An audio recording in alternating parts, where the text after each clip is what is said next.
Bonjour à tous et bienvenue dans Bonjour chez vous. Aujourd'hui, nous allons voir comment transformer nos défis en victoire. Je crois qu'on veut tous obtenir ce type de résultat face aux épreuves de la vie, pas face aux situations qu'on peut traverser. On veut tous obtenir la victoire. Eh bien, on va voir comment y parvenir avec Aurélie et notre invité de la semaine, le pasteur Ghislain Bon, j'arrive jamais à le prononcer, aide-moi. Aide-moi. Diabatantou, tu étais presque. Diabatantou, j'étais pas là. J'avais bien commencé. C'est bien. C'est terrible. Tu l'as bien dit en plus. Je l'avais bien dit hier. Diaba pour les intimes. Et aujourd'hui, Allez. Diaba. Ok, ça me va. Tu vois. Diaba pour les intimes. Diabatantou. Voilà, tu vois. Oui. Je vais m'entraîner d'ici demain pour le pratiquer. Oh. Tu vas y arriver sans problème. Tu vas y arriver sans problème. Ravie de t'avoir avec nous encore. Très belle émission hier. Tu nous as parlé de la famille, du cœur de Dieu pour la famille, vraiment. Tu as mis les fondements d'une famille solide et c'était vraiment super. Et aujourd'hui, tu vas faire une rubrique Conseil du coach et tu vas nous parler de la résilience. Oui, je vais vous parler de la résilience. Est-ce que vous savez combien de fois des personnes disent j'ai peur, je doute, je m'inquiète quasiment tout le temps. Est-ce que vous savez combien de fois il y a dans la Bible l'expression « ne crains rien », « n'aie pas peur ». Vous savez combien de fois? Non, combien? 365 fois. Ça vous dit rien? Autant de jours de l'année. Exactement. Ouais. C'est comme si tous les jours, Dieu vous dit « ne t'inquiète pas, ne t'inquiète pas, ne t'inquiète pas, ne t'inquiète pas, ne t'inquiète pas ». D'où l'importance du thème que nous allons voir aujourd'hui, comment développer un mental résilient pour foncer et réussir en toutes circonstances. C'est possible avec Dieu. Amen, amen. Un très bon sujet, un très bon thème, parce que des défis, on en traverse malheureusement tous les jours dans nos vies. Ben oui, des petits, des fois des plus grands. Mais on va voir ça ensemble, c'est super. Et pour l'instant, Aurélie, on va commencer avec toi dans notre pensée du jour.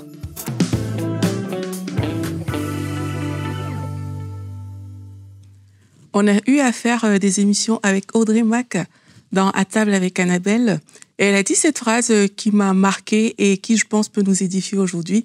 Elle a dit « Les symptômes sont pour la maladie ce que la tentation est pour le péché ». Elle nous expliquait comme ça que lorsque les symptômes arrivent, en fait, la maladie n'est pas encore là. Ce n'est qu'un symptôme. Et lorsqu'on va ouvrir notre bouche pour dire les symptômes, pour dire ce qu'on ressent en termes de symptômes, c'est comme si on ouvrait la porte pour que la maladie vienne s'installer. Et aujourd'hui, c'est ce que j'aimerais te dire, c'est que quelquefois, il y a comme ça des épreuves qui veulent arriver, elles sont là, elles rôdent tout autour de nous, et parfois on va ouvrir la bouche pour déclarer ces épreuves, au lieu d'ouvrir notre bouche pour déclarer la puissance de Dieu. Aujourd'hui, tu dois te positionner dans ta bouche et malgré les circonstances, pouvoir dire « Mon Dieu est plus grand que les circonstances ». Pouvoir positionner tes circonstances par rapport à la grandeur de Dieu. Et lorsqu'on fait ça, on va réaliser à quel point, oui, des situations peuvent arriver, des défis peuvent être là tout autour de nous, mais on peut dire aux défis, écoute, mon Dieu est bien plus grand que toi, mon Dieu est bien plus fort que toi, et se positionner de manière complètement différente. Alors, mon premier point aujourd'hui, c'est de te dire, n'accepte plus juste les défis qui se présentent devant toi sans parler en fait. Et parler de quoi? Parler de la grandeur de Dieu. C'est ce qu'on appelle la louange. Dans la parole de Dieu, on voit plusieurs personnes qui étaient face quand même à des défis importants. On voit Paul et Silas dans la prison. Ils auraient pu se plaindre parce qu'ils ont été arrêtés quand même. C'est une injustice. Ils auraient pu insulter toutes les personnes qui étaient présentes et dire à quel point ils n'ont pas bien fait leur boulot. Mais ils ont choisi de louer le Seigneur. Alors qu'ils étaient en train de louer le Seigneur, on a vu comment la situation s'est décantée. On le voit aussi dans la parole de Dieu dans 2 Chroniques au verset 20. Ça, c'est une histoire qui m'a souvent interpellée. C'est l'histoire du roi Josaphat. Il y a des nations qui se sont liguées contre lui et là, il prie le Seigneur, il adore le Seigneur, il rappelle à Dieu comment Dieu a fait sortir le peuple d'Égypte, etc. Et qu'est-ce qui se passe? Ces mêmes nations qui s'étaient liguées contre lui commencent à se liguer les unes aux autres. Et là, sans qu'il n'ait rien fait, il y a une victoire surnaturelle qui se produit. les murs de Jéricho, on connaît cette histoire, où les enfants d'Israël, ils ont juste porté l'âche, ils ont fait le tour comme le Seigneur avait demandé, et on a vu que le 7e jour, il y a eu encore une victoire surnaturelle. Quelquefois, on n'a pas besoin de dire tout ce qui nous arrive, on a juste besoin de se positionner dans la présence de Dieu, de louer le Seigneur, de regarder à sa grandeur, et cette grandeur seule suffit pour parler aux circonstances. Cette grandeur suffit pour éloigner les situations. Et c'est ce que je veux t'encourager à faire aujourd'hui. Reste dans la présence de Dieu, vois sa grandeur, et sur la base de sa grandeur, là, tu peux voir ton défi. Mais ne fais surtout pas le contraire. Amen. Merci Aurélie. Ah là là, notre bouche, on aimerait des fois, tu sais, qu'elle se verrouille automatiquement quand on s'apprête à dire quelque chose qu'il ne faut pas dire, quand on s'apprête à se plaindre, quand on s'apprête à déclarer des paroles de découragement sur notre situation, des choses négatives, on aimerait, hop, que ça puisse se verrouiller automatiquement. Et en fait, ça peut, mais ça demande qu'on réagisse nous-mêmes. Et c'est là le défi, c'est que l'être humain a ce réflexe-là, de constater les situations et de dire exactement ce qu'il vit, ce qu'il ressent, au lieu d'avoir ce regard de la foi, d'élever ses yeux un peu à un autre étage, à une autre dimension. Et je crois que les psaumes sont un très bon exemple de comment se rattraper quand on a été trop négatif. On peut regarder ensemble notre verset du jour, le psaume 28:7, mais j'aurais pu en prendre tellement d'autres. Mais on va s'arrêter sur celui-là. « L'Éternel est ma force et mon bouclier. C'est en lui que mon cœur se confie. Et je suis secouru. Mon cœur est dans la joie et je le loue par mes chants. » Quand on écrit ce genre de choses, on se dit forcément, c'était une bonne journée, là. L'auteur était en pleine forme, il traversait des bons moments, il était joyeux. Absolument pas. En fait, c'est un choix de choisir en fait ce qui va sortir de notre bouche dans les moments difficiles. C'est un choix qu'on fait de décider de commencer à louer Dieu et de déclarer l'inverse de ce qu'on ressent, l'inverse de ce qu'on vit. Et ça demande de la foi en fait, parce que sinon, c'est juste du déni. Et là, ça marche pas. Oui, je pense que nous sommes beaucoup dans la réaction au lieu d'être dans l'action. Oui. Je dis souvent que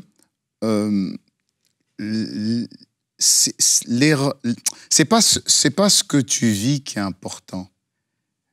C'est la manière dont tu réagis à ce que tu vis qui est important. Exactement. Okay? Oui. Donc, on est toujours sur la réaction au lieu d'être dans l'action. Quand je suis sur la réaction, ça veut dire que je laisse la télécommande de ma vie aux événements qui vont venir. Donc, je vais réagir. Mais quand je suis dans l'action, comme Jésus, le diable lui dit « fais ceci », il répond « il est écrit ceci, il est écrit cela ». Donc, je crois que ce qu'il faudrait que nous puissions faire pour pouvoir être dans l'action, c'est déjà d'être remplis de la présence de Dieu, Amen. De la parole de Dieu. Et c'est ce qui a permis à Jésus de combattre le diable, vous savez. Oui. Dans Luc 4, verset 1, la Bible dit que Jésus était rempli de l'Esprit et ensuite a été conduit par l'Esprit dans le désert pour combattre le diable. Donc, il était d'abord rempli avant d'être conduit. Et donc, quand on est conduit à parler, on parle, la bouche parle de l'abondance du cœur. C'est de l'abondance du cœur que la bouche parle.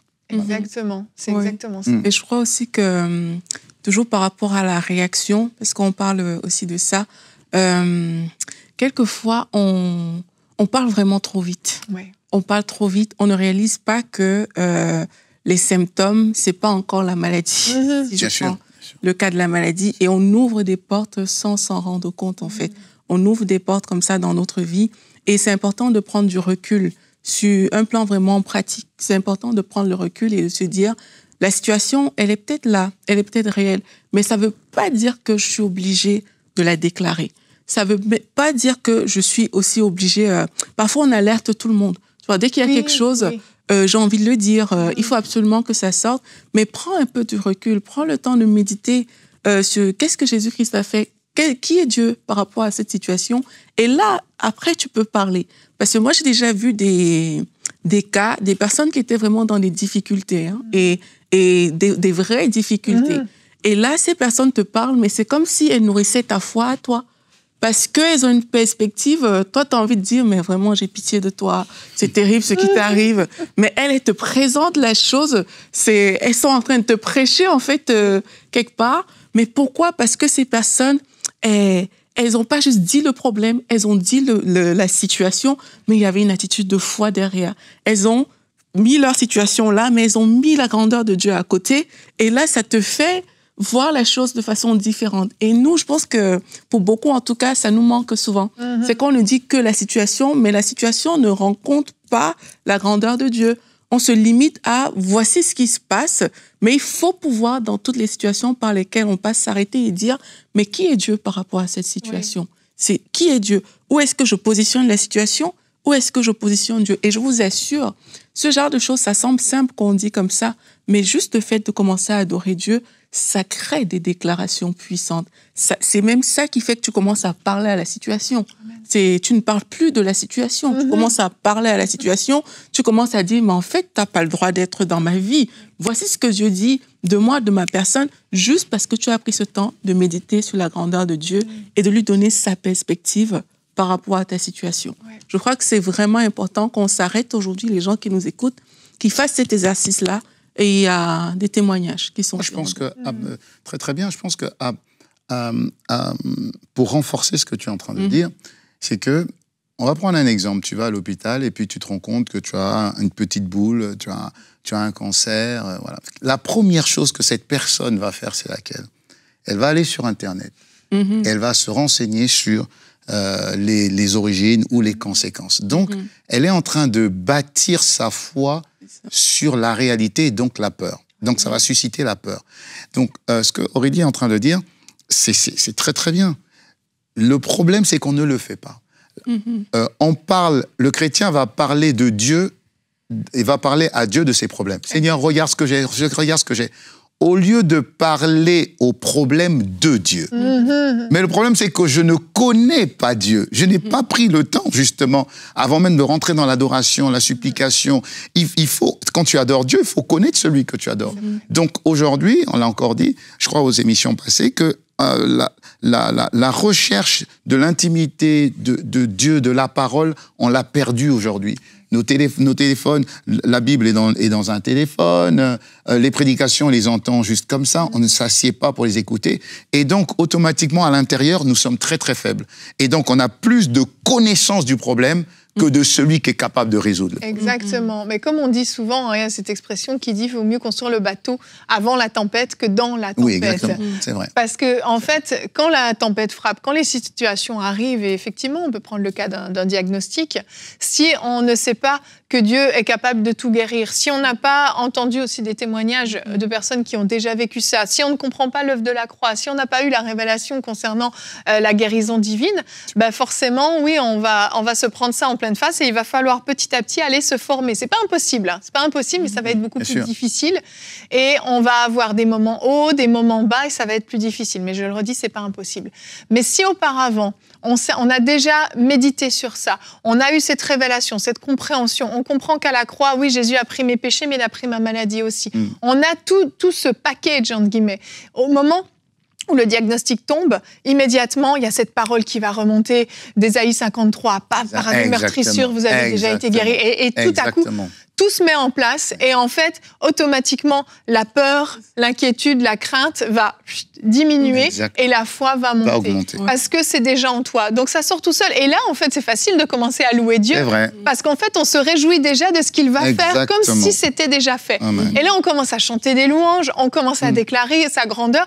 Et en fait, on est dans la joie, cette joie dont j'ai lu là dans les psaumes, cette joie-là qui fait que tout a l'air chaotique autour de moi, mais moi, j'arrive à être dans la joie, j'arrive à me réjouir parce que je sais que Dieu va le faire. Amen. Et ça, c'est le genre de louange qui est puissant. Comme Paul et Silas. Amen. C'est ça. Et la bonne nouvelle aussi, c'est qu'il n'est pas trop tard. Même pour les personnes qui vont se dire, j'ai peut-être pas bâti tout ça, etc. Même là, dans cette circonstance, c'est tout simplement possible de méditer sur l'œuvre de la croix et sur cette base-là, de déclarer des choses, en fait, et de continuer à exalter Dieu dans la situation. Amen. C'est jamais, jamais trop tard.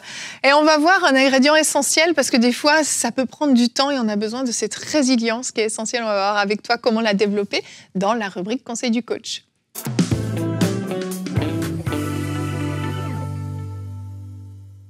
Alors, aujourd'hui, nous allons voir vraiment comment développer un mental résilient en toutes circonstances. Donc, nous avons très, très bien introduit par la grâce de Dieu. Et c'est vrai qu'aujourd'hui, vous avez des défis, des problèmes, des soucis, et vous ne connaissez pas peut-être les chances divines, vous ne connaissez pas la Bible et tout ça, et donc vous êtes un petit peu démunis. Ok, on a pensé à vous, et donc j'ai fait très simple et très pratique. Je vais vous donner des points, j'aime beaucoup les points. Moi aussi, j'aime ça. Et on va partir sur un verset de base, c'est vraiment le verset de base. Romains 8, verset 37.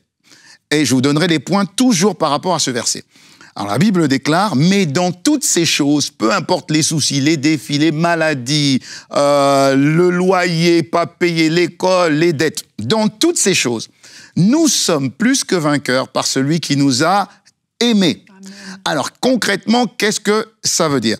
Ce verset nous emmène simplement à développer une résilience à toute épreuve. Première chose qu'il faudrait comprendre, accepter, la première chose, c'est accepter la réalité des difficultés. Quand c'est dur, c'est dur. Accepte. De toute façon, c'est dur. Voilà. La Bible dit que dans toutes ces choses, nous sommes plus que vainqueurs. Donc, il faut... La victoire, ce n'est pas l'absence de défi. Non. La victoire, c'est pas l'absence de défi. La victoire, c'est triompher dans l'épreuve. Donc, quelqu'un de victorieux, c'est quelqu'un qui a combattu. Donc, quelqu'un qui monte sur un ring et qui va gagner, il faut qu'il se prépare à recevoir des coups. Donc, il faut juste que vous soyez conscient que les coups, vous allez recevoir des coups. Jésus a dit, dans Jean 16, verset 33, il dit, « Ayez la paix en moi, vous aurez des tribulations. Vous aurez des tribulations. Mais prenez courage, vous avez vaincu le monde. » Amen. Donc, je ne prophétise pas, tu auras des problèmes, et les problèmes par lesquels tu passes, c'est normal. Voilà, c'est normal. Mais juste, accepte la réalité des difficultés. C'est dur, mais il y a toujours quelqu'un qui vit quelque chose de plus dur que toi. Donc, ne te plains pas et ne crie pas partout que c'est difficile. Sache juste que Dieu ne te laissera jamais tenter au-delà de cette épreuve. Si c'est dur, mais Dieu t'a donné la force de passer au travers. Amen. Alors, il faut aussi comprendre que accepter cette réalité nous permet d'affronter justement ces difficultés avec plus de sérénité. Donc, pas de peur. C'est juste que j'accepte et je sais que de toute manière, Dieu me dit que dans toutes ces choses, je serai vainqueur. Donc, accepter cette réalité te permet d'affronter tes difficultés avec plus de sérénité. Ensuite, accepter cette réalité te permet de te concentrer plus sur les solutions que de t'apitoyer. S'apitoyer nous fait perdre énormément de temps et énormément d'énergie. Ok, le problème, il est là. Mais arrête de pleurer. Le problème, il est là. De toute façon, il est là. Donc, focalise-toi sur la solution. Il n'y a jamais Dieu ne permet jamais un problème sans solution. Quand il y a un problème, c'est que Dieu a déjà prévu la solution. Donc, le deuxième point que nous allons voir, toujours dans cette capacité à avoir un mental résilient, c'est développer une attitude positive. Je reviens encore sur toujours, nous sommes plus que vainqueurs. Le fait de parler que je suis plus que vainqueur montre déjà que j'ai une attitude de... Je vais y arriver. David devant Goliath, Goliath a négligé David. Et David a dit, tu insultes l'armée, c'est même pas moi, tu as insulté l'armée du Dieu d'Israël. Toi, tu viens avec la lance et le javelot, moi je viens au nom de l'Éternel des armées, Amen. Et ta tête, je la couperai avec ton épée. Waouh, mais quelle mentalité. En fait, c'est ça, en fait. Il faut avoir une perspective de victoire dans l'épreuve. Et ça va aussi renforcer votre résilience et ça va vous donner une forme de foi. La troisième étape pour développer cette attitude de résilience en toute épreuve, c'est apprendre à gérer le stress. Quand vous avez des difficultés, je me rappelle qu'en Afrique, des fois, ça c'est la manière dont on réagit quand on reçoit une mauvaise nouvelle en Afrique. Donc on montre souvent les vidéos, tu vois les mamans africaines en train de crier « Mon Dieu, oh mon Dieu, qu'est-ce que je vais faire? Oh mon Dieu !» Je dis, oui. Des fois, j'aime les Africains. Non, des fois, ce qu'il faut faire, c'est que nous pouvons adopter des situations difficiles en prenant notre calme. La Bible dit, c'est dans le calme et la confiance que sera ta force. Tu reçois une mauvaise nouvelle. La première des choses, c'est que tu réagisses à la nouvelle et que tu paniques. Non, dis-toi, Dieu permet toute chose pour un but. J'aime beaucoup Philippiens 4, verset 6, qui commence par ne vous inquiétez de rien. Dès que tu as une mauvaise nouvelle, rappelle-toi, Dieu a dit, ne t'inquiète pas. Tu as une mauvaise nouvelle, ne t'inquiète pas. Pourquoi? Dieu est là. Il dit, ne vous inquiétez de rien, mais en toute chose, faites connaître vos besoins à Dieu par des prières, des supplications et avec des actions de grâce. Et ce qui est extraordinaire, c'est qu'on commence par ne t'inquiète pas et on finit par dire merci. Amen. C'est fort avec Dieu. Donc, apprendre à gérer le stress, c'est de déjà dire ne t'inquiète pas, tout va bien, Dieu gère. Si Dieu a permis, c'est que Dieu a permis pour un but. Ensuite, la 4e étape, c'est adopter maintenant une mentalité de croissance. Alors, c'est quoi une mentalité de croissance? Une mentalité de croissance, c'est que chaque étape, chaque difficulté est une étape qui vous permet de grandir. Chaque difficulté, il ne vous laissera jamais tenter au-delà de vos forces, mais il permettra toujours que vous ayez la force nécessaire pour aller au-delà de cette étape. Et le témoignage qui m'a toujours énormément touché, édifié, c'est celui de Joyce Meyer. Vous connaissez tous son témoignage, un témoignage horrible, mais ça a fait d'elle la personne qu'elle est aujourd'hui. Et quelqu'un a dit, ce qui ne te tue pas te rend plus fort. Donc c'est vrai que l'effort est difficile. Et je prends souvent l'image de ma femme ou des femmes que je salue qui sont en train d'accoucher. Parce que ma femme était en train d'accoucher, elle me tenait par le bras et puis elle criait. Et c'est là où je me suis rendu compte que, mon Dieu, que ma femme a beaucoup de force dans les bras. Et pendant qu'elle était en train d'accoucher, c'était une difficulté, c'était difficile, c'était terrible. En plus, elle a fait son péridurale. Donc, c'était difficile. Mais c'est la joie qui vient tout de suite après que le bébé soit sorti. C'est comme si on oublie la difficulté d'un coup. En fait, Jacques 1, verset 2 à 3 le dit bien. Il dit, « Mes frères, regardez comme un sujet de joie complète les diverses épreuves auxquelles vous pouvez être exposés, sachant que l'épreuve de votre foi produit la patience. » Ça veut dire que dans la difficulté, Dieu éprouve votre foi. Et c'est magnifique, ça. Ça me rappelle aussi Job. Dieu permet que le diable puisse toucher Job. Donc pour Dieu, c'est une épreuve. Pour le diable, c'est une tentation. Et Dieu j'imagine Dieu en train de regarder Job en disant, mais je compte sur toi parce que je sais que c'est pas à cause de l'épreuve que tu vas te détourner de moi. Donc c'est exactement ça. Chaque fois que vous passez par l'épreuve, sachez que chaque épreuve est une étape vers votre croissance. Et je vous vois grandir par cette épreuve au nom de Jésus. Amen. La 5e étape, vous voyez, c'est toujours sur Romains 8, verset 37. Voilà. La 5e étape, à s'appuyer sur la foi ou ses convictions profondes. On en a parlé rapidement là. Alors, s'appuyer sur sa foi, c'est quoi? C'est l'épreuve juge votre foi. Il n'y a pas de croissance, d'accroissement, de percée, de gloire en gloire sans épreuve. Ça n'existe pas. L'exemple de Joseph montre à quel point les épreuves l'ont emmené chez Pharaon. Voilà. Et dans Philippiens 4, verset 13, la Bible dit « Je puis tout par celui qui me fortifie ». Et si vous prenez une autre version, la Bible dit « Je puis tout dans la communion de celui qui me donne la force ». Donc si on reste sur ce verset, « Ok, je puis tout par Christ qui me fortifie ». Oui, non, c'est pas ça. C'est pas juste Christ qui te fortifie. Tu puises ta force et ton tout est possible quand tu communies avec Dieu. Donc, vous savez que les épreuves vont arriver parce que Jésus a parlé d'épreuves. Donc, qu'est-ce que vous faites? Quand l'épreuve n'est pas encore arrivée, travaillez votre communion avec Dieu. Et quand l'épreuve viendra, vous verrez qu'à l'intérieur de vous, vous êtes puissamment armé pour l'épreuve qui se présente à vous. Et le point numéro 6, c'est célébrer les progrès et les réussites. Célébrer les toutes petites victoires et les tout petits progrès. Je dis souvent que petit plus petit deviendra très grand. C'est vrai. Donc, prenez le temps de bénir Dieu pour les petites victoires. Vous vous êtes levé, vous avez prié 30 minutes, mais c'est une superbe victoire. Okay? Vous avez fait une semaine, un mois non-stop, malgré le fait que vous habitiez à plus d'1 heure pour venir à Plénitude tous les dimanches et même dimanche prochain. Mais c'est superbe. Vous n'êtes pas resté derrière votre écran de télévision. Non, non, non.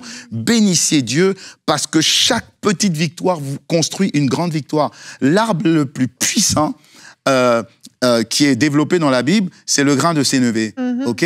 Mais ça, la Bible dit que c'est un petit grain, tout petit, et qui donne l'arbre le plus puissant, et tous les oiseaux viennent s'asseoir dessus. Je vois que vous devenez une personne puissante parce que vous apprenez à célébrer vos victoires. La Bible dit dans Philippiens 4, verset 4, la Bible dit « Réjouissez-vous toujours dans le Seigneur, je le répète, réjouissez-vous. » Quelqu'un m'a dit, mais pasteur Ghislain, vous êtes toujours en forme? Oui, ça va toujours bien, je vais toujours excellemment bien. Mais comment c'est possible? Parce que Dieu m'a dit, sois toujours joyeux. Si Dieu m'a dit toujours, c'est que je suis toujours joyeux. Voilà. Donc, c'est vrai que des fois, ça paraît difficile pour les uns et les autres. Non, c'est pas difficile. Dieu vous donne la force d'être comme lui. Pour Dieu, tout est possible, c'est vrai. Mais pour vous aussi, tout est possible à condition que vous ayez la foi. Et cette foi vient de tout ce que Dieu vous donne et vous communique sur ce plateau et vous communique aussi dans la communion que vous allez développer avec Dieu. La notion de communion renforcera toujours votre mentalité. Plus vous passez du temps avec Dieu et plus vous devenez comme Dieu. 2 Corinthiens 5, je crois, verset 17, 18, il dit, nous tous qui, le visage découvert, nous contemplons comme dans un miroir la gloire du Seigneur et nous sommes transformés en la même image, en fait. Donc, si Dieu est fort et si Dieu est puissant et que vous prenez le temps avec Dieu, vous deviendrez fort et vous deviendrez puissant. Permettez-moi juste de faire 30 secondes de prière avec vous. Je voulais te le demander. C'est vrai? Oh, bah, tu vois, on est connectés, les enfants de Dieu sont connectés par le même esprit. Allez, tendez juste vos mains là où vous êtes. Et on va prier. Ça n'a pas besoin d'être long, mais juste connectez-vous. Père de grâce, merci. Nous sommes en union sur ce plateau avec Aurélie et avec Yveline et nous nous mettons en accord pour prier pour tous nos frères et nos sœurs qui nous suivent. Nous savons que beaucoup passent par des moments difficiles et beaucoup veulent abandonner, même se suicider. Père, je sais que cette émission et cette parole vient au bon moment et touche la bonne personne dans le nom de Jésus. Que tout esprit de suicide, d'abandon, de séparation et de division lâche mon frère et lâche ma sœur dans le nom puissant de Jésus. Et que par la prière d'accord, Seigneur, que mon frère et ma sœur soient libérés, délivrés, affranchis et que tu lui donnes une mentalité de fer, une mentalité résiliente qui lui permettra d'affronter toute forme d'adversité et de glorifier ton nom, Jésus, avec action de grâce. Nous avons prié. Amen. Amen, amen. Merci pour ces super conseils. Merci beaucoup. Je pense qu'à la maison, vous avez été vraiment bien équipés pour affronter les difficultés, les défis de la vie tout au long de cette émission. Et encore une fois, je le redis jamais assez, mettez en pratique ce que vous avez entendu. Sinon, c'est juste... Ça vous a fait du bien sur le coup, mais si on ne le met pas en pratique, ça ne portera pas de fruits. Merci en tout cas à tous les deux. Alors demain, on va parler de notre autorité, de notre identité également. Tu feras une rubrique conseil du coach, pasteur Ghislain. Comment affirmer son identité face à l'adversité? On va voir combien c'est essentiel de développer cette compétence-là. Alors merci encore à tous d'avoir été avec nous. Merci à vous deux et on se retrouve demain. Bonjour chez vous.